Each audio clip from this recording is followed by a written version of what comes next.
Heating બંધ થઈ જાય, એસી બંધ થઈ જાય, બરાબર ને, ઘણી વાર બધી લાઇટો બંધ થઈ જાય, કેટલી બધી તકલીફોની અંદર. આમ તકલીફ એટલે કેવું છે કે આપણે બીજાની વ્યવસ્થા જોઈએ એટલે તે વખતે આપણે થાય કે આપણે તો કેટલું આમ નથી, બરાબર ને, પણ બધાએ બહુ જ આમ જબરજસ્ત સમજણ રાખ્યું કે બાપાની આજ્ઞા હતી કે જ્યાં સુધી અક્ષરધામ ન પતે ને ત્યાં સુધી આપણે ચેરીહલ મંદિરમાં કશું કરવું નથી. એની માટે બધાને ખૂબ ખૂબ આપણે આભાર માનીએ છીએ કે તમે આજ્ઞા પાડી અને બાપા રાજી જ છે, બરાબર ને, અને કંઈ ખોટ પડી નથી. ઉલટું છે ને થોડુંક બધા ભેગા થવાનું આપણે તક મળ્યું, સેવા કરવાની થોડીક સ્મૃતિ રહી. આજે મને પ્રસંગ કહેવાનો થાય કે બધા ટીપા પડતો હતો મારા માથે, બરાબર છે, આપણે એ બધી વાતો કરવાનું મળે એની અંદર. પણ ધીરજના ફળ એ પણ એક વસ્તુ સાચી છે કે આપણે જ્યારે સત્પુરુષની ઈચ્છા હોય ને, જો આ મંદિર તમે કહો યજ્ઞો સ્વામી કાયમ કે બાપાનું કાયમ પ્રાર્થના કરું કે આપણું ન્યુજર્સીનું મંદિર ક્યારે થશે, આપણું શિખર ભવન, કારણ કે હ્યુસ્ટન થઈ ગયું, શિકાગો થઈ ગયું, LA થઈ ગયું, કે અહીંનું ક્યારે થશે. બાપા એમને કાયમ કે ધીરજના ફળ મીઠા. એ કે બાપા એમને કીધું કે તમે ચિંતા ન કરો, તમારું જયારે થશે ને ત્યારે ખરેખરું થશે. ને જોયું ખરેખરું થયું. કારણ કે એમને જે વસ્તુ જ્યારે કરવી હોય ને એ વખતે આપણે કરીએ ને તો એ બેસ્ટ જ થાય.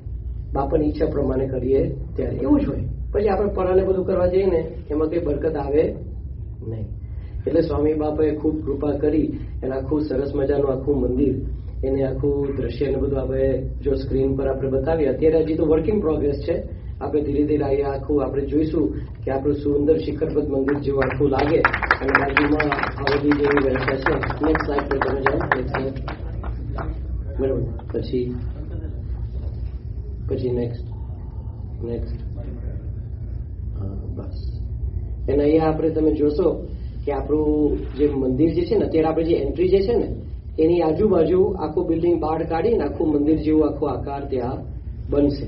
કે દૂરથી કોઈ રસ્તા પરથી આવતો હોય ને લગભગ 40-45 ફૂટ ઊંચા આપણે શિખરો હોય એટલે દૂરથી આવી રીતે એને કળશ ને ધજા ને બધું ફરકથી એને દેખાય. એને સરસ મજાનું આખું મંદિર.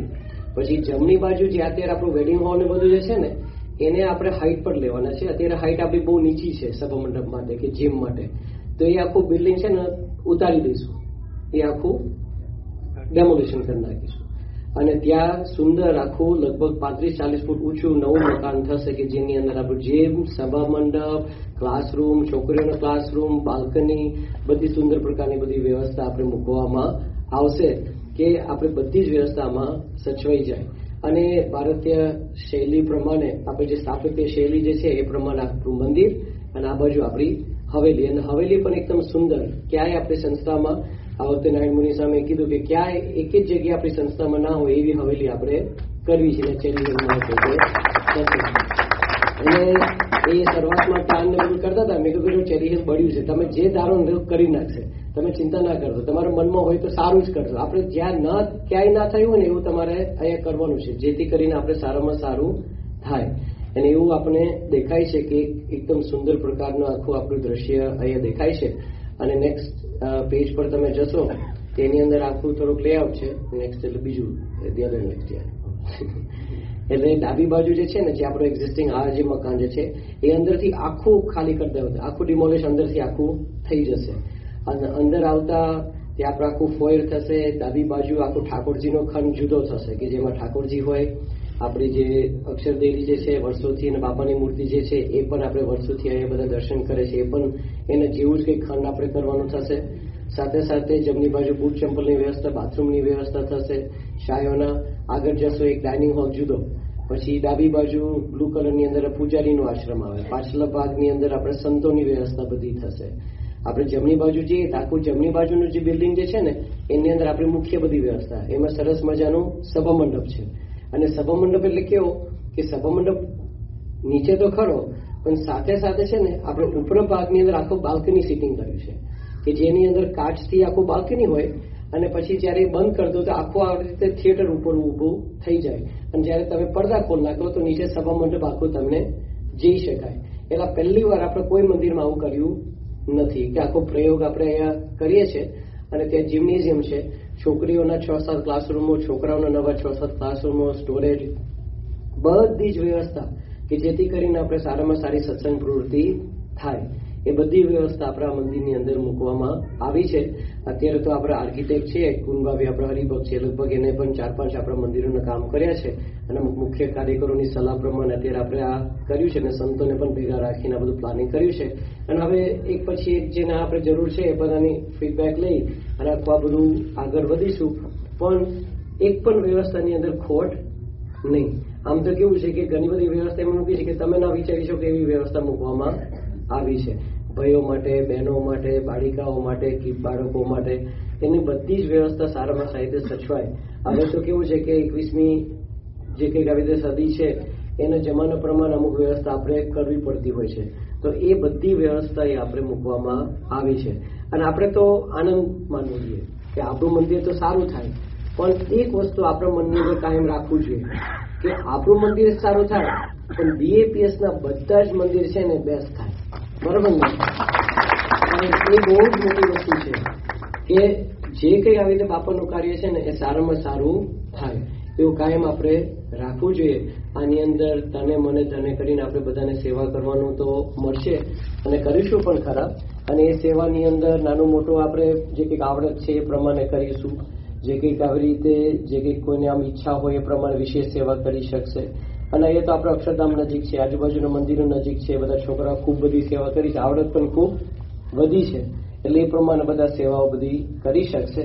તો આપણે તો મહારાજ સ્વામીને પ્રાર્થના કરીએ કે આ મંદિરનું આવી રીતે જે કંઈક બધું નિર્માણ જે છે આપણે અત્યારે યાદ કરીએ. આપણે જૂના બધા હરિભક્તો છે, કેડીભાઈ છે, રોહિતભાઈ છે, વગેરે બધા હરિભક્તો અત્યારે આ મિટિંગ સભા પહેલા અમે થોડીક સ્મૃતિ કરતા હતા.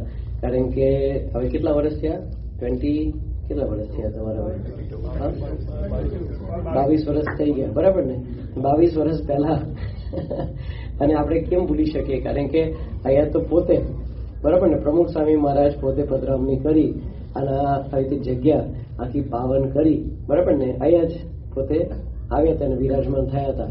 અને સ્વામી બાપા અહીંયા જયારે વિરાજમાન થયા હતા ત્યારે એમને દેખાતું હશે, બરાબર ને? આપણે દેખાતું નહીં હોય. મને યાદ છે કે અમે જયારે 2011-12 આવ્યા હતા ત્યારે આ જે તમારું વેડિંગ હોલ જે છે ને એ તો આમ વેડિંગ હોલ તરીકે વપરાતું હતું, પણ ક્યારેક કોઈના મનમાં નહોતું કે ક્યારે કંઈ ફરીથી કામમાં આવશે. બસ જે કંઈક છે આ બાજુ જ બધું ચાલતું હતું. આપણે જે કંઈક વિચારો તે આ બાજુ જ આવ્યું. ત્યારે આપણે એવું નતું કે આમ થોડું કરવું પડશે. પણ જે રીતે સત્સંગ વધે છે, જે રીતે સત્સંગનો વ્યાપ આવી રીતે આપણને દેખાય છે એ પ્રમાણે એવું લાગે છે કે મંદિરનો વિકાસ તો જેટલો આપણે કરીશું એટલું ઓછું પડશે.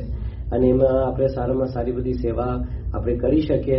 અને છેલ્લે એ ફરીથી પણ આપણે એક બાપાની એક સ્મૃતિ કરી લઈએ કે પ્રમુખ સ્વામી મહારાજ છે ને એ કાયમ એક વસ્તુ રાખતા હતા કે મંદિરની અંદર જ્યારે પણ આવે ને, આ તો બહુ પહેલા અમે નાના હતા ત્યારે જોતા હતા કે સ્વામી દરેક મંદિરની અંદર જાય ને તો બાપાની 2 વિશિષ્ટતા હતી. એક વિશેષતા એ હતી કે સ્વામી બધા મંદિરની વ્યવસ્થા જોઈએ. નાનામાં નાનું આવી રીતે હરિમંદિર હોય કે નાનામાં નાનું ગામડાનું મંદિર હોય ને એ બધું જુએ. ગામડાનું હોય ને તો જુએ કે પાણીની વ્યવસ્થા ક્યાં છે, એની ટંકી છે કે કૂવાનું છે કે જે કંઈ પાણીનું શું છે, એને સંડાસ બાથરૂમની વ્યવસ્થા બાપા જોઈ લે. સંડાસ બાથરૂમ ચોખ્ખા છે કે નથી જોતા એ પણ જોઈ લેતા. છોકરાઓ માટે શું વ્યવસ્થા છે, વડીલો માટે શું વ્યવસ્થા છે. ન્યુયોર્ક મંદિરની અંદર 2007માં બાપા આવ્યા હતા ને તે લોકોએ નવું આખું પેલું કર્યું હતું ને સાઈડમાં અને આગળના પગથિયા 2004માં સોરી. અને તે વખતે નિતિનને સેવા આપી હતી બાપાએ. એટલે પછી સ્વામી પગથિયા ચડતા હતા ને તો સ્વામી તરત જ હાથ પાડ્યો કે કારભારી વડીલો કઈ રીતે પગથિયા ચડશે? કારણ કે 7-7 ઇંચ ઊંચા બધા પગથિયા કરેલા, 7-7 ઊંચા, અને એમાં તો અઘરું પડે. તો બાપા ગયા પછી તોડાઈને 5-5 ઇંચના કર્યા. કેટલા લોકો ચડીને ઉતર્યા છે પણ કોઈ બીજાને વિચાર આવ્યો નહીં હોય. એટલે પ્રમુખ સ્વામી મહારાજની વિશેષતા એ કઈ હતી કે બધી જ વ્યવસ્થા બધા માટે સારામાં સારી રીતે કરી. તેમની સ્મૃતિમાં એમને યાદ કરીને બધી જ વ્યવસ્થા આ મંદિરની અંદર મૂકવામાં આવી છે, બરાબર ને? એટલે આપણે એમને ભૂલવા ના જોઈએ. પણ બીજું આ વધારે અગત્યનું છે. મને યાદ છે કે પ્રમુખ સ્વામી મહારાજ દરેક જગ્યાએ જતા હતા ને તો હરિભક્તોની મિટિંગ કરતા. હવે બાંધકામ સાઈડ પર પણ બાપા મિટિંગ કરતા હતા અને એની અંદર બધાને મળતા હતા અને મળીને બાપા બધાને પૂછતા હતા કે કેવું છે. પછી બાપા બધાને બોલવા દેતા હતા. અમુક મિટિંગ કેવી હોય, ધડાધડી થાય, બરાબર ને? સામે આવો છે ને આવો છે, આ નથી કરવા દેતા, વડીલો નથી સમજતા ને એ બધું ચાલુ થઈ જાય બાપાની આગળ, બરાબર? આવી બધી વાતો બધી ચાલુ થાય. પછી બાપા બધા સમજાવે, બધે કે હેત પ્રેમ રાખવું, આ છે તે છે, બધી વાતચીત બધી કરે.